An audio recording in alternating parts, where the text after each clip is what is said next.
What if everything you did, every sacrifice you made, every victory you bled for, only brought you more pain and suffering? What if the universe itself, and even the very Imperium you swore to protect, seemed to despise your existence? Today, we're rediving deep into the grim darkness of the 41st millennium to uncover the story of the most cursed, most tragic, and arguably the worst treated chapter in the entire history of the Space Marines.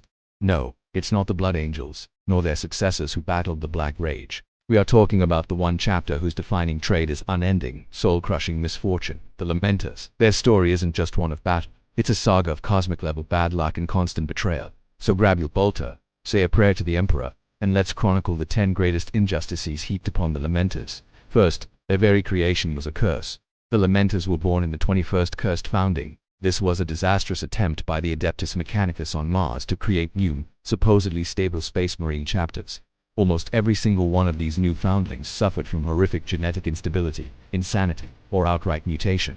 The Lamentars, however, were a baffling exception.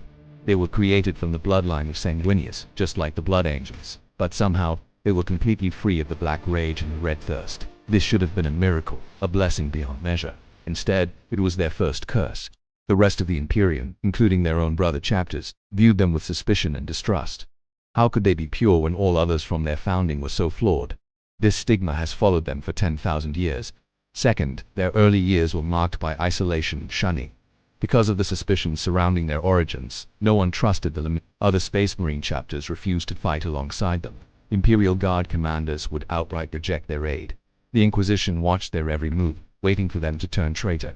For centuries, they were a chapter adrift, forced to fight alone on the most dangerous fringes of the galaxy, with no allies to call upon and no praise for their victories. They bled for an Imperium that wanted nothing to do with them, their loyalty constantly questioned simply because they were too perfect. Third, the Badab War. This is perhaps the most infamous chapter in their sorrowful history. The Lamentars, driven by a deep sense of honor and empathy, were manipulated into joining the secessionist Astral Claws and their tyrant of Badab Huron. They didn't join out of a desire for power or rebellion, but because they believed they were defending fellow Space Marines from unjust persecution by the Imperium. They fought with honor, but they were on the wrong side of history. When the war ended, their punishment was brutal and absolute. While other rebel chapters were destroyed or fled, the Lamentars, who had shown mercy to their foes, surrendered honorably. Fourth, the sentence for their role in the Badab War was a 100-year penitent crusade. They were stripped of their war gear, their fleet, and their dignity. They were ordered to wander the galactic wilderness, fighting the Imperium's enemies without hope of reinforcement or resupply. For a full century, they had to prove their loyalty all over again, paying for a mistake made out of misplaced honor. They were a chapter condemned to a slow, grinding death on a crusade designed to wipe them out. Every battle meant irreplaceable losses. Every ship destroyed was one that could never be rebuilt. Fifth, their encounter with the Minotaurs during their penitent crusade. The shattered remnants of the Lamentars came across their former allies from the Badab War. The Marines malevolent, being brutally assaulted by the savage and mysterious Minotaurs chapter. True to their nature, the Lamentars couldn't stand by and watch Brother Astartes be slaughtered, even former enemies. They intervened, saving the Marines malevolent from destruction. Their reward, the Minotaurs, those vicious attack dogs of the High Lords of Terror, turned their fury upon the Lamentars.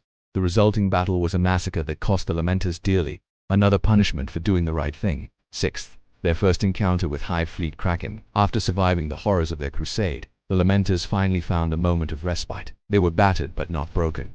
And then, the Tyranids came. They found themselves directly in the path of one of the largest hive fleets ever encountered by the Imperium. The chapter threw itself into the fray, defending Imperial worlds with a ferocity born of desperation. They fought valiantly, but they were no match for the infinite swarm. The battle for Corridor was a meat grinder. The Lamentars were practically annihilated. Seventh, the aftermath of fighting Kraken. By the time the tendrils of the Hive Fleet had passed, the Lamentars chapter had been reduced to just a few hundred Marines. Their fortress monastery was gone, their fleet was a wreck, and their recruiting worlds were devoured. Most chapters would have been declared extinct. They were a ghost, a memory. But through sheer bloody-minded determination they refused to die. They began the slow, agonizing process of rebuilding from almost nothing, a task that seemed impossible. Eighth, their reward for surviving. You'd think after sacrificing almost everything to halt a Tyranid invasion, the Imperium might finally cut them some slack. You'd be wrong. Instead of being lauded as heroes and given the resources to rebuild, they were simply reassigned. They were sent to the galactic rim to patrol against Orc incursions.